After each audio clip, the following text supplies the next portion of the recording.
Bonjour B6. On va commencer à expliquer le chapitre 1 qui est le plus grand commun diviseur. Plus grand c'est P, le premier lettre. Plus grand c'est G, commun c'est C. Diviseur c'est D, on dit alors PGCD. Avant de commencer à expliquer c'est quoi le PGCD, on va faire un petit rappel. Ce rappel consiste à savoir comment on sait si un nombre est divisible par 2, par 3, par 4, par 5, par 6, par 9, par 10, et il y a d'autres. Comment, par exemple, tout d'abord, on sait si un nombre est divisible par 2? On regarde au dernier chiffre, il doit être ou bien 0, ou bien 2, ou bien 4, ou bien 6, ou bien 8, c'est-à-dire chiffre pair. Par exemple, entre ces nombres-là, quels sont ceux qui sont divisibles par 2? Ici, 170 se termine par 0, alors on met ou bien oui ou bien non. C'est oui. 375 ne termine pas par un chiffre pair, alors non. 1017 ne se termine pas par un chiffre pair, alors non. 2108 se termine par un chiffre pair, alors c'est oui. 16900 se termine par un 0, c'est oui. Ou 1934 se termine par un chiffre pair, alors c'est oui. Alors, on a remarqué pour qu'un nombre soit divisible par 2, il doit se terminer par un chiffre pair. Maintenant, comment on peut savoir si un nombre est divisible par 3? La méthode consiste à additionner les chiffres. Par exemple, ici 1, 7, 0.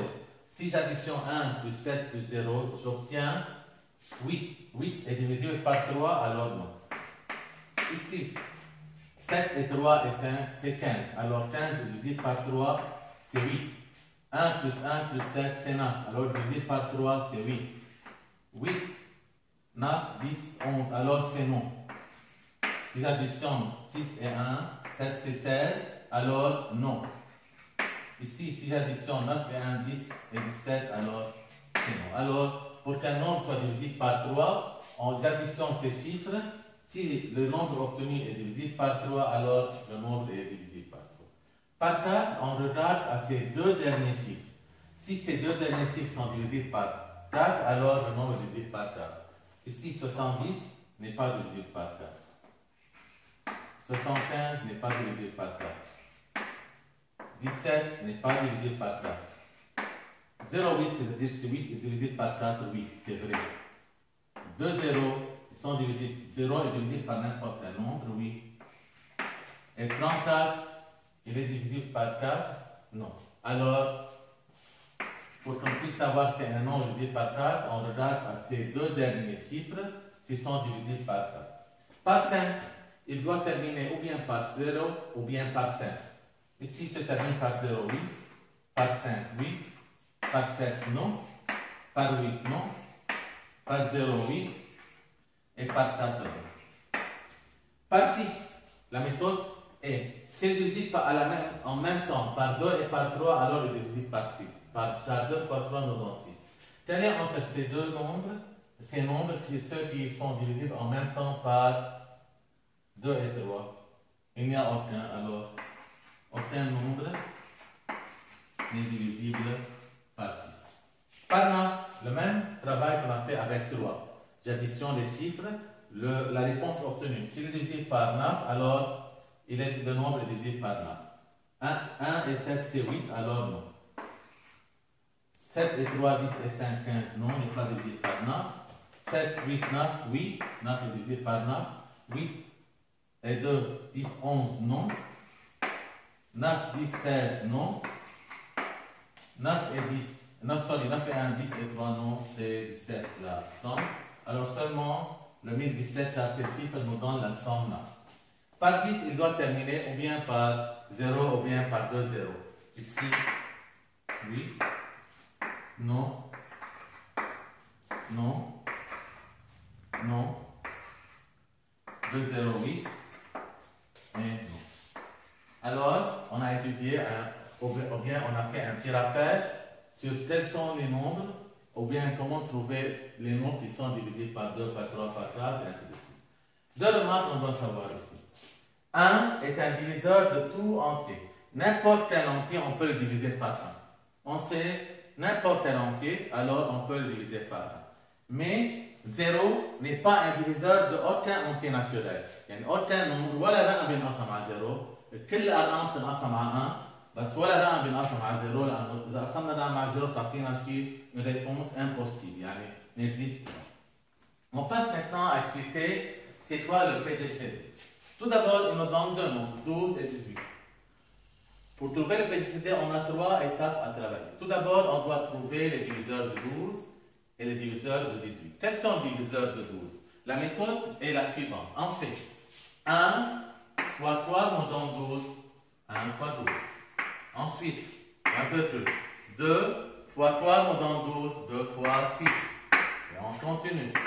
3 fois quoi nous donne 12? 3 fois 4. Alors, on a trouvé le diviseur de 12. 1 fois 12, 12. 2 fois 6, 12. 3 fois 4, 12. De 18.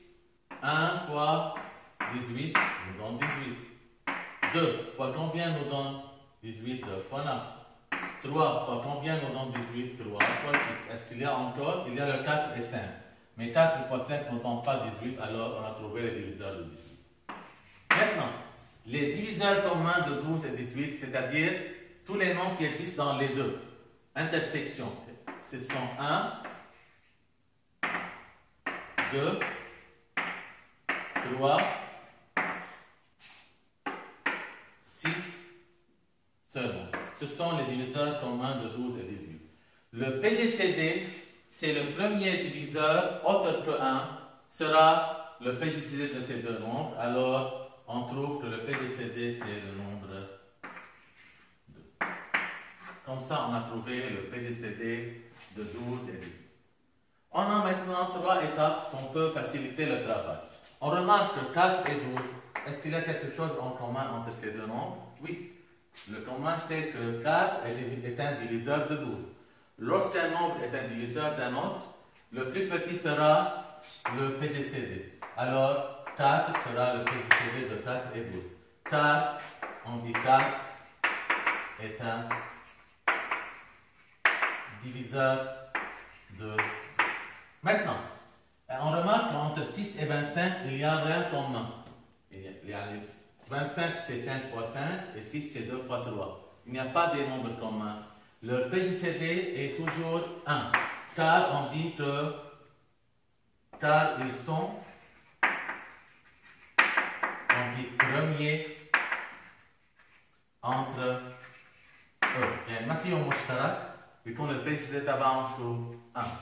Maintenant 14 et 15, on remarque que 14 et 15 sont deux entiers consécutifs qui se suivent ورا بعض.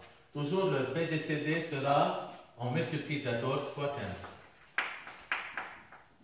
Sorry, le PGCD, pas on multiplie 14 fois 15. Le PGCD c'est 1. Le PGCD c'est 14 fois 15, on doit l'étudier après. Alors lorsque deux entiers sont consécutifs qui se suivent, le PGCD est toujours 1. On dit car deux entiers consécutifs. On a terminé.